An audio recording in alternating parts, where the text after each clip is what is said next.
పెరుగుతున్న ధరలకు అనుగుణంగా తమకు వచ్చే పెన్షన్ను పెంచాలని కోరారు సింగరేణి రిటైర్డ్ కార్మికులు.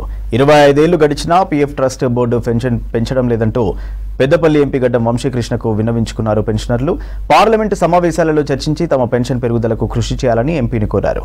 ఎంపీ వంశీకృష్ణపై నమ్మకంతో తమ సమస్యను వారి దృష్టికి తీసుకువచ్చామని తెలిపారు సింగరేణి రిటైర్డ్ కార్మికులు.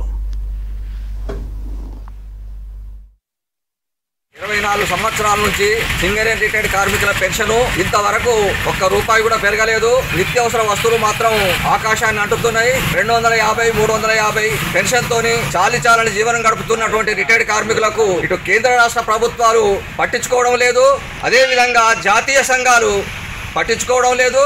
మరి ఇలాంటి ప్రభుత్వాలు అవసరమా? కాబట్టి నరేంద్ర మోడీ గారు రేపు గోదావరి కనికి వస్తున్నారు కాబట్టి సింగరేణి రిటైర్డ్ కార్మికుల విషయంలో తప్పకుండా పార్లమెంట్లో తీర్మానం చేసి కనీసం 25,000 పెన్షను ఇచ్చే విధంగా కృషి చేయాలి.